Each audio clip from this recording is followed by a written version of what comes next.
going for Dennis the Menace, everybody. Keep it going for Dennis.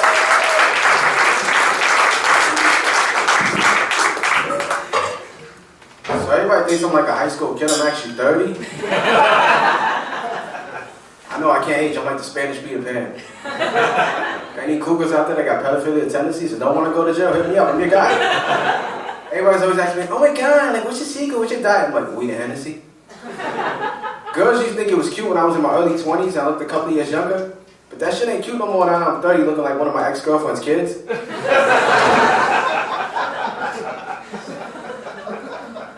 I actually dated a girl with a kid one time and I gave him like the birds and the bees conversation. I was a little nervous at first, but I'm really glad we had the conversation. Because I learned a lot of shit from that little motherfucker.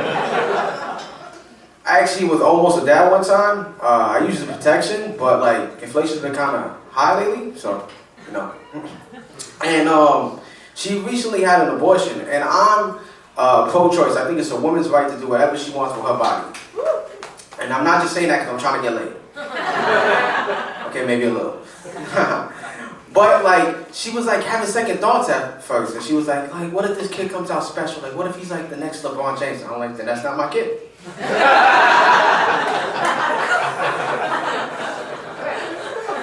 She was like, what do you mean? I'm like, listen, if that's my kid, he's not gonna be the next LeBron James. The best you're gonna get is a little Danny DeVito with a tan. So speaking of places that really supports women's rights, I'm from Florida.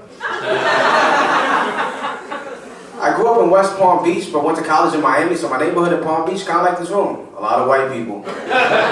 My neighborhood in Miami, complete opposite. They look at me like I'm white.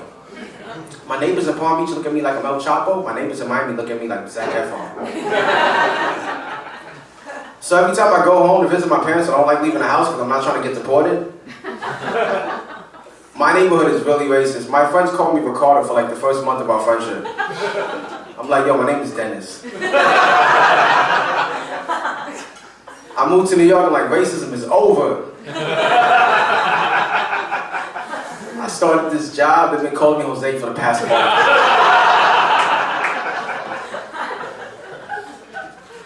Speaking of racism, everybody always asks me like, what do I think about Trump and his racist remarks towards Latinos? And I don't think none of it, I think Trump is secretly Latino. They're like, where you get that from? I'm like, bro, he got multiple baby mamas. He from Queens but live in Florida. Bro, I had the feds knocking on his door. He more Spanish than me. His new name is Trumpito. Speaking of feds, my uncle spent his summer vacations in Rikers Island. Knew you guys would catch that eventually.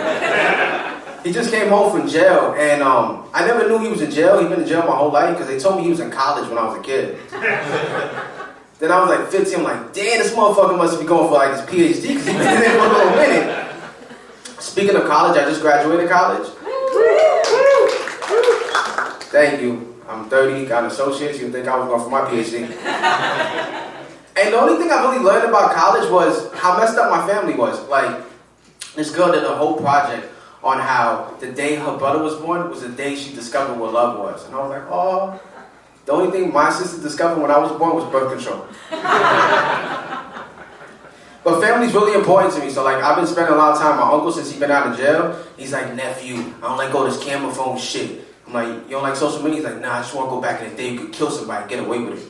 I don't want to go back in the day. So my family's from Brooklyn, Williamsburg, Brooklyn. And I used to go there in the 90s. Now it's really gentrified. Back in the day, it wasn't really gentrified. Like, I met my first crackhead in Williamsburg. I'll never forget him. I can't. He was my uncle. Speaking of crackheads, I was riding through the hood the other day. I do DoorDash, just like saying it like that, because I think it sounds gangster. And I don't really go to the hood, I go to rich white neighborhoods because they tip better.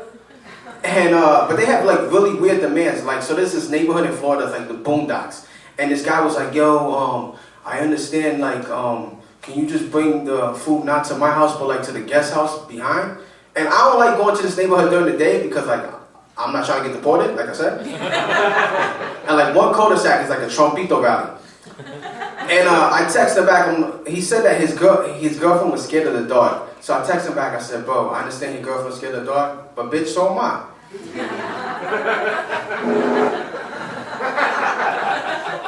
People always ask me, like, what's it like doing DoorDash? I'm like, doing DoorDash is like moving to New York City at 30 to pursue stand-up comedy. You kind of know you're fucked up in life.